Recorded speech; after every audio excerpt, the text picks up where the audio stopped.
Hello hi everyone. ఈరోజు నేను మీతో షేర్ చేసుకోవాలనుకున్న రెసిపీ వచ్చేసి street style chicken fried rice అండి. ఇక లేట్ చేయకుండా ప్రాసెస్ స్టార్ట్ చేద్దామా. ముందుగా 1.5 కప్ రైస్ని నానబెట్టుకోవాలండి. తర్వాత ఒక వెడల్పాటి గిన్నె తీసుకొని అందులో వాటర్ని బాయిల్ చేసుకొని రైస్ని అందులో వేసి 80% కుక్ అయ్యేంత వరకు ఉడికించి తర్వాత డ్రైన్ అవుట్ చేసుకోవాలి. డ్రైన్ అవుట్ చేసుకున్న తర్వాత ఆయిల్ వేసి చల్లార్చుకోవాలి. ఆయిల్ వేసినట్లయితే రైస్ అనేది ఒకదానికొకటి అంటుకోకుండా పొడి పొడిగా ఉంటుందండి. తర్వాత ఒక కడాయి తీసుకొని అందులో 1 టేబుల్ స్పూన్ గీ అలాగే 2 టేబుల్ స్పూన్స్ ఆయిల్ వేసి 2 ఎగ్స్ని బ్రేక్ చేసుకొని అందులోనే బ్లాక్ పెప్పర్ పౌడర్ అలాగే క్యూమిన్ పౌడర్ సాల్ట్ వేసి కాస్త ఫ్రై అయిన తర్వాత వైట్ పెప్పర్ పౌడర్ కూడా వేసి ఒక 2 మినిట్స్ వరకు కలపాలి. ఇందులోనే జీలకర్ర కూడా వేసుకోవాలండి.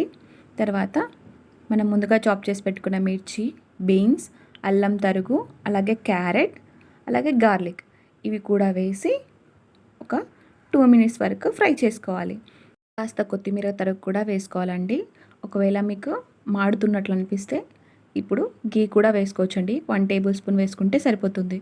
నేనైతే KFC వింగ్స్ ఆర్డర్ చేసుకొని దీన్ని ఇలా ముక్కలుగా కట్ చేసుకొని చికెన్ ఫ్రైడ్ రైస్ లాగా చేసుకుంటున్నాను. ఒకవేళ మీరు బయట నుంచి చికెన్ తెచ్చుకొని కుక్ చేసుకునే ఓపిక ఉంటే అలా కూడా చేసుకోవచ్చు. తర్వాత అందులోనే ధనియాల పొడి కాస్త కరివేపాకు వేసుకొని అలాగే మనం చాప్ చేసి పెట్టుకున్న చికెన్ ముక్కలు కొత్తిమీర తరుగు కూడా వేసుకొని ఒక 2 మినిట్స్ వరకు చికెన్ హీట్ అయ్యేంత వరకు కుక్ చేసుకుంటే సరిపోతుంది.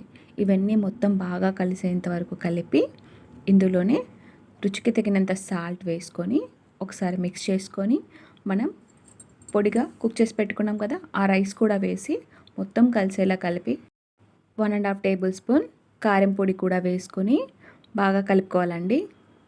ఒకవేళ మీరు కారం పొడి ఎక్కువగా తినే వాళ్ళైతే కాస్త ఎక్కువ కూడా వేసుకోవచ్చు.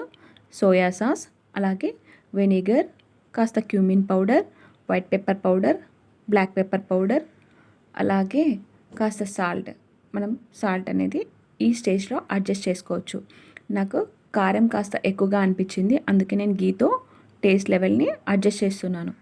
ఇవన్నీ వేసి ఒకసారి బాగా మిక్స్ చేసుకొని కొత్తిమీరతో గార్నిష్ చేసుకొని సర్వ్ చేసుకోవడమే అండి. అంతే, చాలా టేస్టీగా ఉంటుంది. అచ్చం స్ట్రీట్లో తిన్నట్లే ఉంటుందండి. ఒకసారి మీరు కూడా ట్రై చేసి ఎలా వచ్చిందో కమెంట్ చేయండి. అలాగే నా కంటెంట్ నచ్చినట్లయితే నా ఛానల్ని సబ్స్క్రైబ్ చేసి పక్కనే ఉన్న బెల్ ఐకాన్ని ట్యాప్ చేయండి. అండ్ ఇంకోటి, మీరు ఈ ఫ్రైడ్ రైస్ని ట్రై చేసేప్పుడు కాస్త ఆనియన్స్ని కూడా వేసుకొని ట్రై చేయండి. చాలా బాగుంటుంది. డెఫినెట్గా మీకు ఈ రెసిపీ నచ్చేస్తుంది. Tata, bye bye.